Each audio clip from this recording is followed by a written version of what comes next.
പഹൽഗാം ഭീകരാക്രമണത്തിന് ശേഷം ഇന്ത്യയിലുള്ള പാക് പൗരന്മാരെ തിരികെ പാകിസ്ഥാനിലേക്ക് മടക്കി അയക്കുവാൻ കേന്ദ്ര സർക്കാർ തീരുമാനിച്ചിരുന്നു. അവരുടെ വിസയും മറ്റും ക്യാൻസൽ ചെയ്തുകൊണ്ട് മടക്കി അയക്കുന്നതിനാണ് തീരുമാനമെടുത്തിരുന്നത്. ഇതിന്റെ അടിസ്ഥാനത്തിൽ സംസ്ഥാന സർക്കാരുകൾ മടക്കി അയക്കേണ്ടവരുടെ പട്ടിക തയ്യാറാക്കിയിരുന്നു.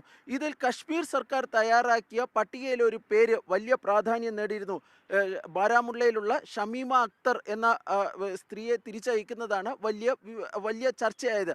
അതിൽ ഏറ്റവും പ്രധാനപ്പെട്ട കാര്യം, ഈ ഷമീമ അക്തറിൻ്റെ മകൻ മുദാസിർ അഹമ്മദ് ഷേഖ് ജമ്മു കാശ്മീർ പോലീസിൻ്റെ രഹസ്യാന്വേഷണ വിഭാഗത്തിലെ കോൺസ്റ്റബിളായിരുന്നു.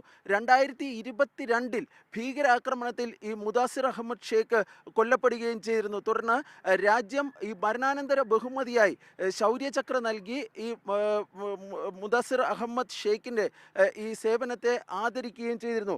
2023 മെയ്യിൽ ഈ ഷമീമ അക്തറും അതുപോലെ തന്നെ അവരുടെ ഭർത്താവായ റിട്ടയർഡ് പോലീസ് ഉദ്യോഗസ്ഥൻ മുഹമ്മദ് മക്സൂദും ചേർന്നാണ് രാഷ്ട്രപതി ദ്രൗപദി മുർമുവിൽ നിന്ന് ഈ ശൗര്യചക്ര പുരസ്കാരം ഏറ്റുവാങ്ങുകയും ചെയ്തിരുന്നത്. അതിനുശേഷം അവർ കേന്ദ്ര ആഭ്യന്തരമന്ത്രി അമിത്ഷായെ സന്ദർശിക്കുകയും ചെയ്തിരുന്നു. അമിത്ഷാ ശ്രീനഗറിലെത്തുമ്പോൾ എത്തിയ സമയത്ത് ഈ ഷമീമ അക്തറിനെയും കുടുംബാംഗങ്ങളെയും പോയി സന്ദർശിക്കുകയും ചെയ്തിരുന്നു.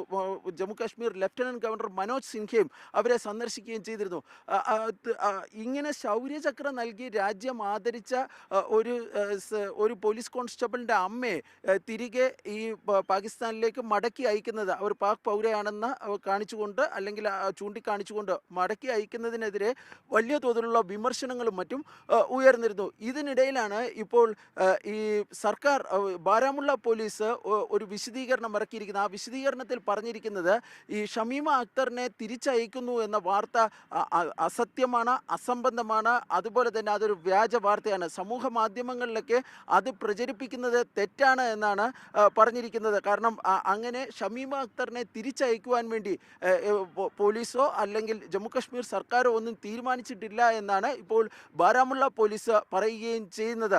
ഈ ഷമീമ അക്തർ 1990-ലാണ് ഇന്ത്യയിലെത്തുന്നത്. അവർ പാക് അധീന കശ്മീരിൽ നിന്നാണ് അവർ ഇന്ത്യയിലേക്ക് വരുന്നത്. തുടർന്ന് ഇവിടുത്തെ ഒരു പോലീസ് ഉദ്യോഗസ്ഥനെ വിവാഹം കഴിക്കുകയും തുടർന്ന് ഇന്ത്യയിൽ അവർ താമസിക്കുകയുമാണ് ചെയ്തു വരുന്നത്. ഏതായാലും ഷമീമ അക്തറിനെ അയക്കാതിരിക്കുന്ന, അതായത് അവർക്ക് ഇന്ത്യയിൽ തന്നെ തുടരാൻ സാധിക്കുന്ന അല്ലെങ്കിൽ കഴിയുന്നതിൽ അവരുടെ കുടുംബാംഗങ്ങൾ വളരെ സന്തുഷ്ടി രേഖപ്പെടുത്തുകയും ചെയ്തിട്ടുണ്ട്. കേന്ദ്ര സർക്കാരിനോട് ഇക്കാര്യത്തിൽ നന്ദി രേഖപ്പെടുത്തുകയും ചെയ്തിട്ടുണ്ട്. നേരത്തെ ഷമീമ അക്തറിൻ്റെ ഈ ഭർത്താവിൻ്റെ സഹോദരൻ ഒരു പ്രതികരണം നൽകിയിരുന്നു. അതിൽ പറഞ്ഞിരുന്നത്, ഷമീമ അക്തർ പാക് അധീന കശ്മീരിലുള്ളതാണ്, അതുകൊണ്ട് തന്നെ പാകിസ്ഥാൻ പൗരയാണെന്ന് പറയാൻ വേണ്ടി കഴിയില്ല, അതുകൊണ്ട് അവരെ മടക്കി അയക്കേണ്ടതില്ല എന്ന് പറയുകയും ചെയ്തിരുന്നു. ഏതായാലും അങ്ങനെ മടക്കി അയക്കാനേ ഒരു തീരുമാനം ഉണ്ടായിരുന്നില്ല എന്നാണ് ഇപ്പോൾ ബാരാമുള്ള പോലീസ് വ്യക്തമാക്കുകയും ചെയ്തിരിക്കുന്നത്.